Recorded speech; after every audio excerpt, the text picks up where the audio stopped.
The handstand kickup is a method of launching up into a handstand that I've mentioned many times on my channel, but I haven't really gone into detail on how to properly do it. And lately I've been receiving a lot of comments asking if I can elaborate on the handstand kickup.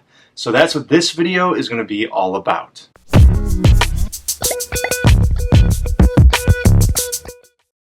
What's up everybody? Welcome back to another video. And for those of you new to the channel, my name is Ryan. I'm a certified personal trainer and fitness nutrition specialist, and this is Minus the Gym. And in this video, we're going to look at the handstand kickup and how to properly do it. But the first thing I want to mention is I'm going to be explaining two different methods of kicking up. First is against the wall, and the second one is freestanding. So we'll talk about both.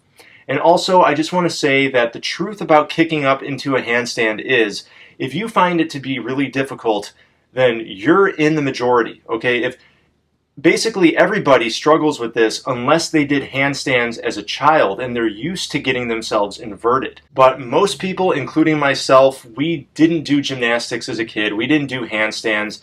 In fact, I wasn't really that active. I was overweight and I played a lot of video games.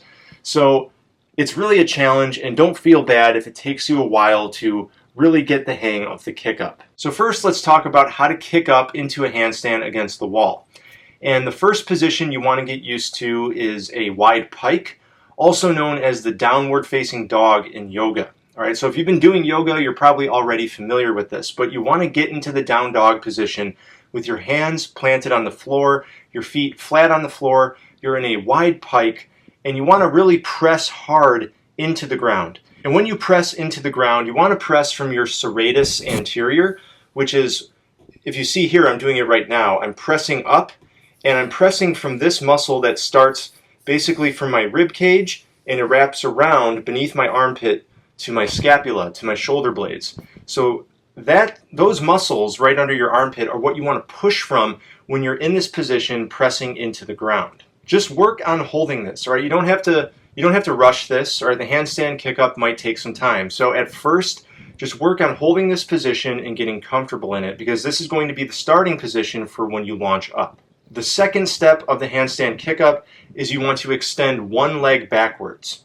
Now, before we go any further, I want to mention I made the mistake of always using the same leg, and while it hasn't hindered my progress at all, it does make it feel kind of awkward when I try to kick up with the other side.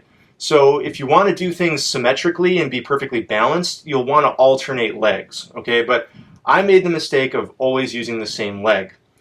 Either way, you want to extend one of your legs back behind you so you only now have one foot planted on the floor, and just get comfortable holding this position. Now the third step is you want to start hopping with the leg that still has the foot planted on the floor. And at first when you start hopping, it's going to be really difficult. You're probably going to find yourself getting out of breath because, I mean, let's face it, you're not used to hopping on one foot in a pike position, right? Most people aren't. But as you practice this, you're going to get better and you're going to gain strength. And what you're going to find is that you'll be able to hop higher and higher so that your hips are getting more and more above the level of your shoulders. This is going to take time. Don't rush this, all right? But as you work on the hops, you're also going to find that your upper body strength is improving, because the higher you hop, the more load is coming down on your shoulder girdle, and the more you have to push from that serratus to really hold yourself up. Now, I should also mention at this point that while you're working on this, while you're working on the handstand kickup, you want to be pressing hard enough into the ground that your shoulders are kind of up by your ears. I've said that in many other handstand videos, but that's really important. And you want to keep working on these hops until you feel like those hips are almost getting high enough that you're inverted. Now, for the fourth and final step, you want to make sure that the wall that you're practicing in front of is not the first wall that people see when they walk into your home, and it's not a really important wall. Like, it should be tucked away. I practiced in my basement. You could practice in a bedroom or something, just because there's a chance when you first start launching up and doing handstand kickups, you might hit the wall kind of hard and put a dent in it. And if it's drywall, you might actually put a hole and have to patch it. All right, so keep that in mind. But you've been practicing your hops. You're able to get high enough. So now you want to go ahead for step 4. You want to hop up with the intention of getting fully inverted and resting your feet against the wall. It's important on this fourth step that you're pressing hard into the ground, elevating the scapula, And when you get inverted, you want to reach with your toes, kind of reach towards the ceiling. So you're engaging total body tension. That's going to be really important for when you do get upside down. It's going to help you hold yourself and make you feel lighter. So a quick recap of the 4 steps. First is the pike position or down dog. Just get comfortable in that. Second, extend one leg back. Third, practice hopping on the foot that's still planted on the floor. And fourth, hop high enough to get your feet on the wall behind you. If you break it down into these 4 steps and work on them individually, you will get the handstand kick-up. Again, I want to emphasize that this takes time, so don't expect it to happen overnight.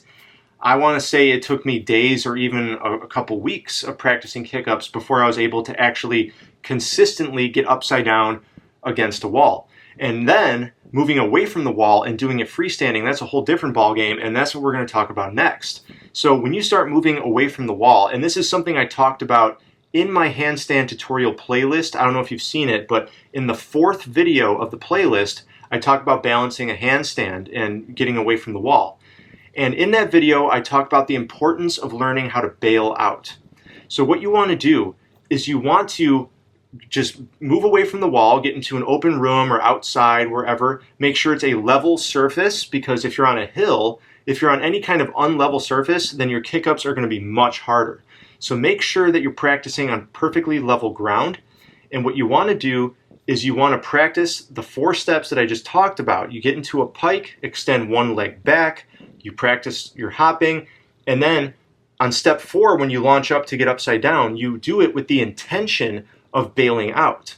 So the key thing to moving away from the wall is that you're not trying to hold a handstand right away. You're instead kicking up with the intention of bailing and practicing your bailing, because it's very important that you learn how to bail out safely. I spent multiple workouts, probably an entire week, just working on my bailing. And this really paid off because I got to the point that I was able to kick up, get upside down, and then bail out intentionally. And once you do that, once you're able to kick up with the intention of bailing out, you find yourself getting hang time. Hang time is just what I call it, where you get upside down and you feel like you're balancing just for like a second. It's like 1 or 2 seconds, maybe even just a fraction of a second. But when you feel that hang time, that is when you really have to engage total body tension and activate the 3 cues that I've talked about. All right, that's elevating the scapula, posterior pelvic tilt, and leg tension. When you do those 3 things during the hang time, that's when you will actually land your handstand. But anyway, getting back to the kick-up, doing a handstand kick-up freestanding is actually the same steps as doing it against a wall. The only difference is that the 4th step, you want to do it with the intention of bailing out or engaging that total body tension once you feel the hang time. All right, everybody, for those of you who are asking if I could talk about handstand kick-ups and how to learn how to do it, hopefully this video helps you. Remember those 4 steps? Make sure you break it down like that. Work on the 4 steps individually. And remember that unless you did gymnastics as a kid, this is going to take some practice. It doesn't just come to you automatically. All right, most people, if we're not athletic throughout our childhood and maintain a certain level of athleticism into adulthood, stuff like this is just going to be hard. But if you practice consistently and you break it down into the steps, you will get the hang of it. As always, thank you so much for tuning in.